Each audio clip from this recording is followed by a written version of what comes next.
Welcome to Knicks Home Court with your host. My name is Greg Armstrong. This is episode number 16. So the Knicks got their first win of the season and first win under Jeff Hornacek's regime. Russell Westbrook is playing like an angry man. And we're going to get into the Knicks' two upcoming games, Tuesday and Wednesday against Detroit and Houston, with little predictions with those two games coming up on Knicks Home Court.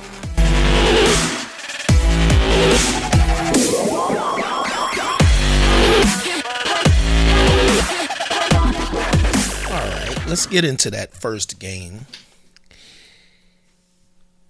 Now, I've been telling people, if you've been listening, Joakim Noah is the truth. He is the glue guy on offense and on defense.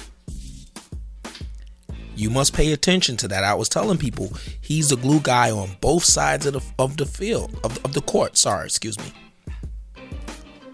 He only played 20 minutes, 21 minutes, and almost had a triple-double. He had 7 assists,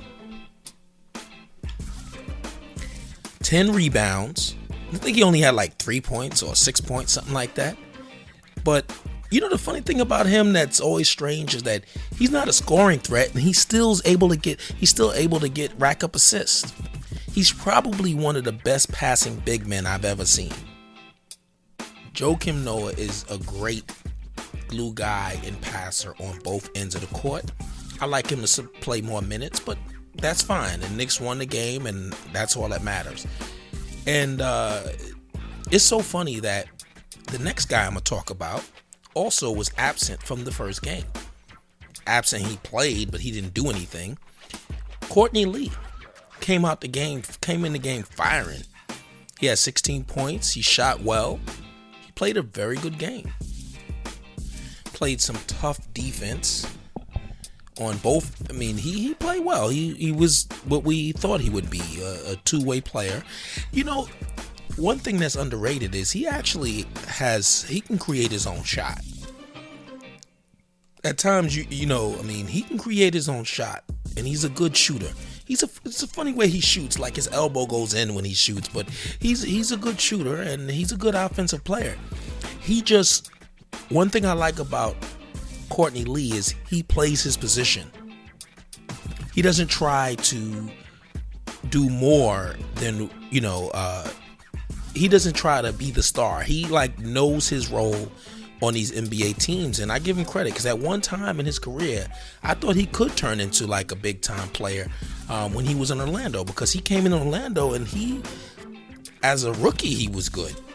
He was basically the same player he is now. He just never really got better, but he stayed the same. He stayed steady. He's a steady player.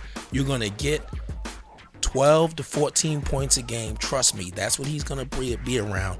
Very good defense, tough defense, and he's not injury prone. He's going to probably play 82 games. That guy is in great shape, And I got to also give kudos to Justin Holiday, which is a good thing that we have Justin Holiday that can come in the game and give Courtney Lee some minutes and really play well. He hit a few shots. He played some tough D. He took a foul in the open court, which I've been screaming for. When Calderon used to play, I never understood how there'd be a fast break. The point guard is coming at Calderon. Just take a foul. You're not going to stop anybody. He used to always just stand there and play face defense, stick his face out and watch the guy go by. He used to do that all the time. It used to drive me crazy. So, seeing Justin Holiday be smart enough when Brandon Jennings had created a turnover, to be smart enough to foul the guy and stop him from making a fast break, smart play. That's what you do. Make them take it from out of bounds. Not all the time, but a lot of times, use your fouls. You get 6 fouls. Honestly, I think that, you should be I think each player should be taking at least 3 fouls. At certain times of the game, you got to use your fouls wisely, You don't want to put them in a penalty and on the foul line, but you got to stop teams' momentum and don't let them get fast breaks as much as possible. You know? So, I think Justin Holiday played well. You know what? I got to give a shout out to Kyle O'Quinn. I got to also give Kyle O'Quinn his props because you know what? I have been so against him because he does bonehead things sometimes. But when he plays within himself, he's a big, strong guy. He's a good offensive and defensive rebounder. He's a decent defender. Like, put it like this, you're not just going to run over him. You know, you have to account for him on defense. He'll get a couple of good block shots. He can hit the open shot. And he's a decent passer as long as he doesn't take too many risks. So when he plays within himself, you can see why he got signed to the contract that we signed him to in the years we gave him. So kudos to Kyle O'Quinn. He probably feel the heat of Hernan Gomez on his neck. But I'll tell you this, speaking of Hernan Gomez, he was kind of in awe, it seemed like, of Marc Gasol. He didn't really have a good game, but he didn't have a bad game. He just really didn't have any kind of effect. Actually, with the plus minus, he actually was a negative. I think negative 11 like in 7 minutes, which is crazy to do that. So he didn't really have the best input when he played in the game. But I expect that to get better. He is a rookie. And he's learning. You know, he's learning. He was a little intimidated. Like I said, he was intimidated with Marc Gasol. Marc Gasol is a legend in Spain, as well as Pau Gasol. So, you know, going against him wasn't an easy thing for him. He probably was a little bit in awe. So we'll let him go on that.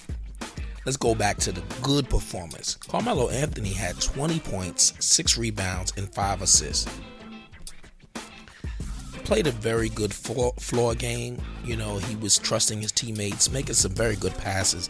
I've always said that Melo is a very good passer anyway. He's always been a good passer. It's just a matter of having teammates make the shots. You know, and he's such a threat. So them 5 assists was easy, and he was only 5 for 15, but still had 20 points. What can I say about KP? He had a good game, 21 points. 5 rebounds, 2 assists. The good thing about KP, though, he shot only 11 shots. He was 7 for 11 and ended up with 21 points. And one thing I noticed about the Knicks is that in the first half, it seemed like he was being featured. Like they were going to KP early, which is smart. Let him get off early. Let him get his points. Let him get his confidence up. Then when the second half comes in, Melo can always get his. First of all, Melo always can get his. And then in the third quarter, fourth quarter, Derrick Rose just started doing his thing. And I really liked the game that Derrick Rose played because he let the game come to him. He didn't force anything in the first half. I know in the first quarter, I don't even think he took a shot. He might have taken one shot, but he didn't force anything. In the second half, he began to get more aggressive. And there was a sequence there that the Knicks are going to learn by playing with Derrick Rose. When he penetrates to the hole, it creates a vacuum. It creates room for offensive rebounds. And one time, he went to the hole to score. He missed a shot, but it was tipped in by Noah because Noah knows his game. Noah knows that, you know, he's going to get to the rack. He may not score, but it's going to leave offensive rebounding opportunities for the big men on the Knicks. Chicago used to do this to the Knicks all the time with Taj Gibson and Boozer and Noah getting offensive rebounds off of Derrick Rose's misses. Now, you would rather him make the shot, but remember, again, that's something that doesn't always show up in the stats. What these stat guys always want to talk about, stats and stuff and efficiency. When you can collapse the defense, that creates opportunities for offensive rebounds for your teammates. You're going to see KP following him to the rim, getting put back dunks. You're going to see that. So that's something that fans can look for and people should look for in the future with Derrick Rose. But I like the way he let the game come to him, and you can see the chemistry's coming. And one thing I would say is people complain about the triangle, but as you can see, when there's better players and they start executing, they're going to see holes within the triangle. There's there's times you can drive the lane and get to the hole. And I want to say one thing about Courtney Lee as opposed to Aaron Aflalo. Courtney Lee looks a lot quicker than Aaron Aflalo. Because Aaron Aflalo, I like the fact that we have a shooting guard that can actually go all the way to the rack or pull up. He's a threat to do both. And he's a good three-point shooter and a good defender. I mean, Aaron Aflalo used to be a good defender, but he's not anymore. He's an under-the-rim player, too, by the way. Lance Thomas, I'm going to give Lance Thomas a little bit of a pass. He had surgery last year and he's coming back and he has to round into shape. He has to round into NBA game shape. So I'm not going to get on his back. I hear a lot of people are already calling for Kuzminskis, the Kuz. But again, I don't think Kuz is ready. I don't think he's ready for the NBA game and the physicality. Yes, he can score at will, but he's a liability on defense and he looks like he's still learning the system. Like if you look at all the scoring he does, is not really within the system. It's just like him with his natural ability to score. And trust me, he will get his chance. And who knows, he may take Lance Thomas' spot. But right now, Lance Thomas knows the system. And he knows he's been with the team already. He knows Melo and he knows KP. And you need players like that. You can't be putting too many new players in there. You already got Herman Gomez. You got all these other people. You can't just go with a bunch of new players and be like, look, he can score. No, that's not how you do it. That's not going to work. So that's why you haven't been seeing Kuz and Baker. So, they played a very good game. And what I also was impressed with is that when when Memphis made their run in the second half, towards the end of the game, when he brought in the starters, they reminded me of a veteran and a very good team. They just went on a run and put the game away, and that's what good teams do. Okay, y'all making y'all little run. Okay, that's nice. That's cute. Now we're going to go on our run, and we're going to put this game away. And that's exactly what they did, and I was impressed by that. Well, that brings me to the end of analyzing the Knicks' first victory of the season. Like I said, I expect 49 more. Yes, I said it. At least 50 to 51 wins, I'm expecting that because, again, with that talent that they have on the court, because the funny thing is the people who are predicting the Knicks to win 35 or 40 games, they're predicting injuries. I'm not going to predict injuries. If injuries happen, well, then they won't win those games. I'm not going to predict injuries. I'm just going on based on the talent that I'm seeing on the court, and I see a 50-win team. That's what I see. All right, so that's the end of the Knicks news and me analyzing their win the other day against Memphis. Now we're going to get into the NBA news of the week. Music by bensound.com. The NBA news of the week. I don't know, where should I start? Should I start with these big contracts that these players are getting? Today is Monday, and I'm doing this podcast on Monday. I meant to do it a little earlier, but I ran into some things I had to do. But I'm glad I didn't, because now I'm seeing all these big contracts that these players are getting. So before I get into Russell Westbrook, let me just cover the contracts. Victor Oladipo got 4 years, $84 million from Oklahoma City. I see what they're doing. They're trying to. They're not smart. Teams understand. What you need to do is you need to don't allow your players to get to free agency. Don't even let them get to that last year in their contract if you can. If you can re-sign them, you do it right away. And apparently Oklahoma City feels like they have something in Depot and Russell Westbrook, and I think so. And I think that Oladipo was a budding star in Orlando. I don't know why they traded him. I have no idea what the hell they're doing. And I think they didn't want to pay him. That's what that was. This is why some franchises suck. And this is why I have confidence in the Knicks, but I'll talk about that in a later date. Well, I'll just say this: Knicks will spend money. And I see that Oklahoma City's like, look, we're going to lock up this team for the next 4 years or 5 years. We're going to try to make a run and add on to it. They also signed Steven Adams. I don't know the numbers on his contract, but I know his contract's $100 million. I know his contract's, I think it was $100 million. I'm looking for it here, but I can't, for some reason, I can't find it. I see articles, but nobody's talking about what he's made. They saying he's $100 million player. I just know he got extended and now he's $100 million contract. And honestly, is he $100 million player? I would say yes. To Oklahoma City, yes. People got to understand these contracts are different. Because you can't compare. I got a good example. You can't compare what Jerry West made when he played to some scrub. Like, he probably got the biggest salary of his time, one of the biggest salaries of his time, and 20 years later, a scrub was making that money. So people can't look at the money and say, oh, he's not worth this money or that money. No. Certain players, yes, I would say that, but Steven Adams is a productive player, and he's a part of the nucleus of that team. Rudy Gobert also signed a big contract. 4 years, $102 million. Again, Utah's another team that I don't think they know that they're not really going to be able to sign free agents. So, you got to re-sign the good players that you have. See, nobody talks about the elephant in the room with teams like Utah and Oklahoma City. It's not that just NBA players don't want to play for them small cities or smaller places, but these places are they're not urban. They're not urban. When most of the league is black, nobody wants to. I don't think people want to live in Utah unless they're already there.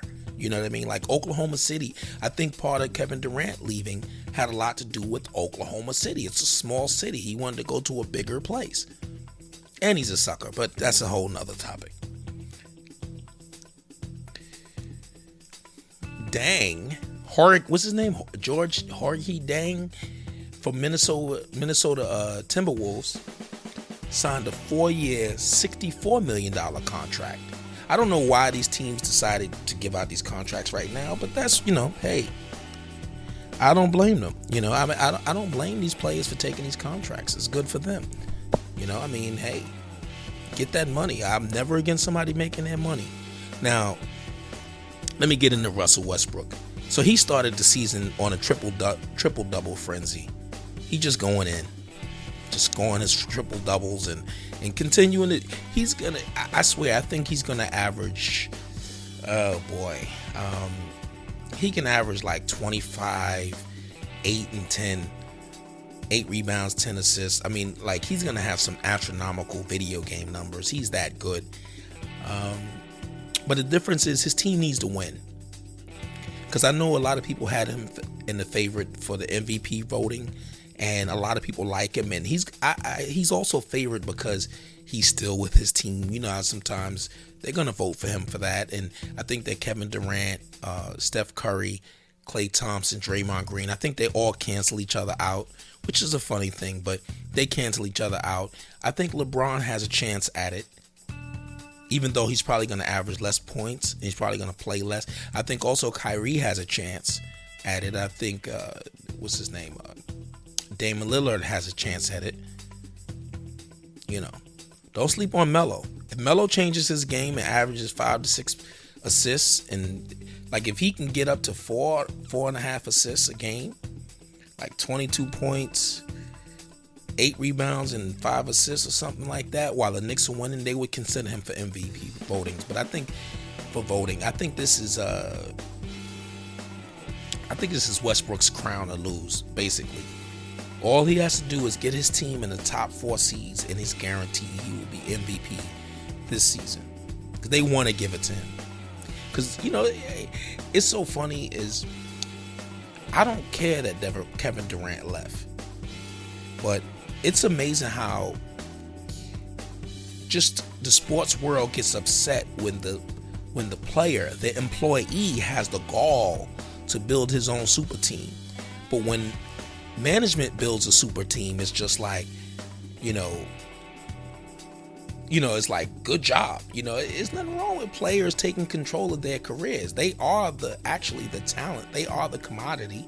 Why not take control of their situation? I mean, I think it's smart.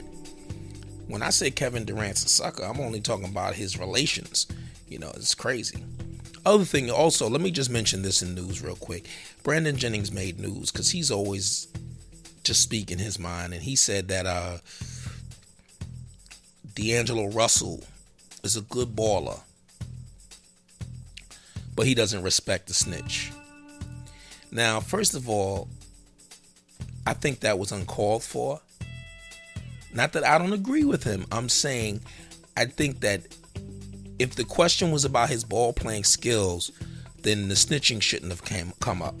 If the question was about locker room and camaraderie or getting along with a player, then the snitching should come up. So I think that Brandon Jennings just wanted to put that out there. So that's why I think that he didn't need to say that. But on the other hand, people don't understand. People keep talking about this bro code. It's not about the bro code. It's about, you supposed to be my friend. What about the friend code?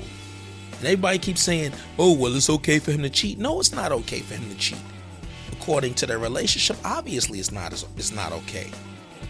But it's not okay for somebody, if anything, let me tell you, if I had a friend and I respected his woman, I knew his woman and I knew him and I knew he was cheating on his woman, I wouldn't say nothing to his woman. I'd talk to my boy. I'd be like, yo, my man, you need to stop that, man. You need to stop that. You need to stop playing your girl like that, man. She's a good woman. That's what I would do. And if he's like, yo, man, I'm gonna do my thing, then I'm gonna step out the picture. I'm not gonna hang out with him. I'm not gonna be a part of that situation, but I'm gonna mind my business because I don't know the dynamics of their relationship. There's a lot of people out here with open relationships and they're not gonna go around broadcasting that. That's not something people put out there like that. So I'll do my part with my friend, but I'm not going to go and tell. Now, if it's the other way around, if I am friends with the woman and not friends with the guy, of course I'm going to tell the woman because she's the one I'm loyal to. But that's enough of the soapbox. I wanted to get off of that. I just wanted to get that off my chest real quick. But again, Russell Westbrook, he can easily win that MVP. I see that happening. I see that could happen. Anyway, that's the NBA news of the week. We're going to go right into the Knicks topic of the week. Basically, I'm just going to analyze and predict the next two games coming up. The Knicks have a game against Detroit Pistons coming up on Tuesday, which I think is an excellent matchup for the Knicks. I don't think Detroit really wants to run. They do want to shoot a bunch of threes. What they do is they surround Andre Drummond with shooters. They're missing Reggie Jackson, which is good for the Knicks. I would never want no one to get hurt, but he's not playing. So he's not playing. So I'm not gonna shed a tear over that. And I think that there's going to be a lot of teams that don't want to run up and down the court with the Knicks. They have some very good offensive players. So I think we match up very well with this team. We did last year. We do this year.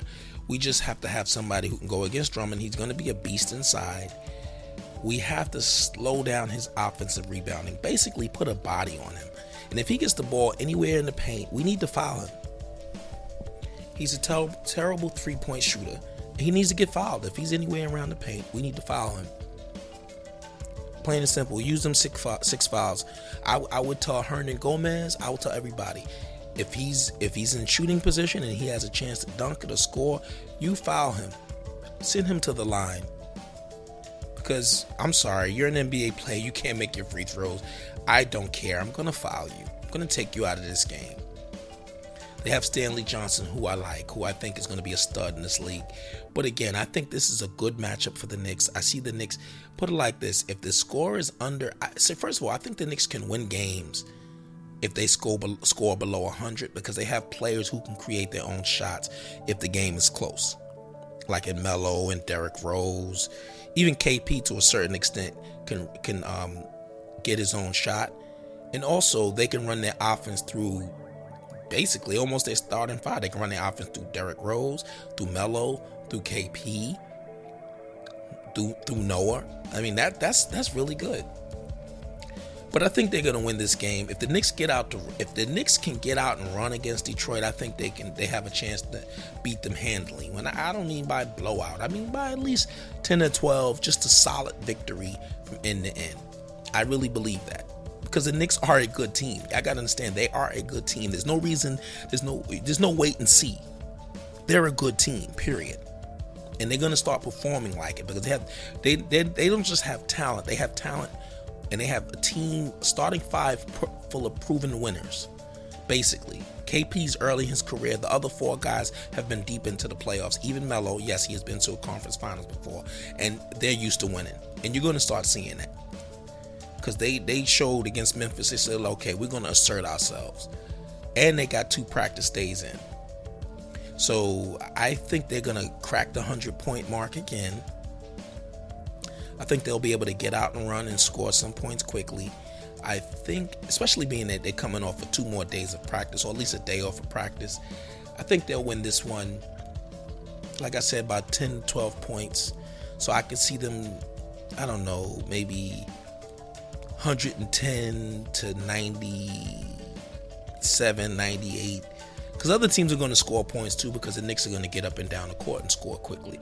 But I could see them scoring 110 to like 98, something like that. You know. Let's get into the next game. I think that the Knicks going against Houston. This is not the better matchup for the Knicks, only because the Knicks don't like to guard the 3-point line. Actually, I see too many NBA teams do this when it comes to guarding the 3-point line. I think it's ridiculous how when the ball, I'm watching the game, various teams, I watch different teams, and I noticed this. And you know, when I used to play 2K, I used to always get angry when the guy would leave the 3-point shooters. They do this all the time. When the ball's on one side of the court, the player on the far side of the court always tends to leave his man and like get closer to the rim. Or when the ball's in the air, I'm like, look, stick on your man. Everybody needs to play their role. When you get out of position, I've seen so many games end when the guy tries to get a rebound, has no chance of getting a rebound because he's not a big guy. Maybe he's just a guy guarding the guy in the corner. He doesn't get the rebound. The other team gets a rebound, tips it out to the guy by 3-point line, and he hits the 3. Game over. I've seen that happen so many times. The Knicks need to guard the 3-point line against Houston. They need to keep them around 31%, 30%. And I'll tell you this, if the Knicks can keep them to 30% and rebound, the Knicks can run away with this game. It's going to be very difficult to do that because they can shoot them threes. And James Harden is going to create a lot of wide open shots. I think the Knicks should I think the best way to defend them is to like put an umbrella around James Harden. In other words, he's going to get his. Don't let everybody get theirs. That's the best way. When you have a superior offensive player, he's going to get his. Don't let everybody else get theirs. Don't. You're not going to stop James Harden. So you have to try to, when he penetrates, goes into the paint, makes his little move, don't leave your man. Keep your eye on James Harden. Maybe you can get some steals. And on the other end, I think that Derrick Rose needs to attack James Harden.